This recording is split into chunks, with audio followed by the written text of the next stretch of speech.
The phone rang at 3 a.m., his name on the screen. My husband.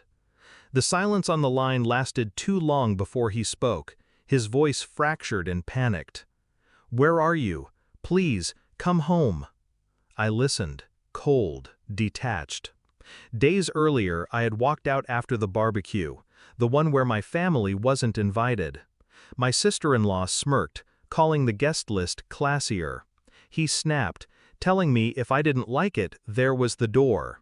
So, I took it. Now, in the dark silence of a rented room, I heard him tremble. His certainty had cracked.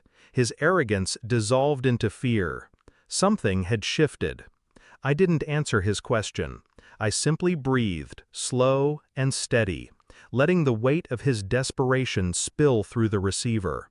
He thought I was broken, but I was only beginning to open my eyes. The barbecue was never about food. It was a performance, a stage he controlled, and I had not fit the script. For years, I told myself he was tired, distracted, overworked. The late nights, the locked phone, the hollow explanations. I filled his silence with excuses because it was easier than facing what lay beneath it. But that night, the laughter I wasn't invited to, the ease with which my absence was dismissed, something inside me calcified. I began to see the pattern. The business trips that coincided with her vacations. The way his sister defended him too quickly, too sharply, as though rehearsed. The small hesitations when I asked where he'd been. I remembered the way she had looked at him that night, my sister-in-law, her smile edged with something more than cruelty. Possession. The betrayal wasn't sudden. It had been seeping in for years, like poison diluted into water. And I had been drinking it.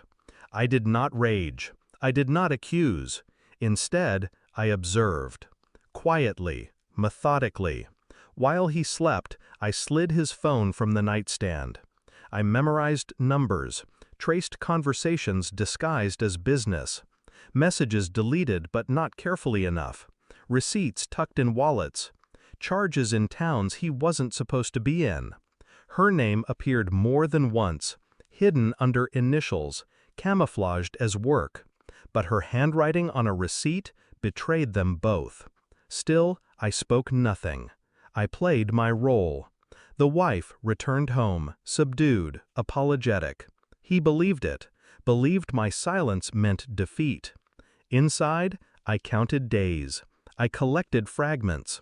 I laid the pieces on a table only I could see. Every smile of his became evidence, every excuse a confession. He thought I was sleeping beside him, but I was already gone, stitching together the noose he had woven for himself. The truth came in sterile print, a private investigator's file, photos, dates, times, 2 figures crossing a hotel lobby, his hand pressed against her lower back, the intimacy of their stolen moments exposed in black and white. I stared at the images for a long time, not with shock, not even with sorrow, only with confirmation, the puzzle complete. That evening, I laid the envelope on the kitchen table. He walked in, loosened his tie, kissed my cheek like routine. I didn't move. My eyes followed him as he noticed the file. His hand hovered. He opened it.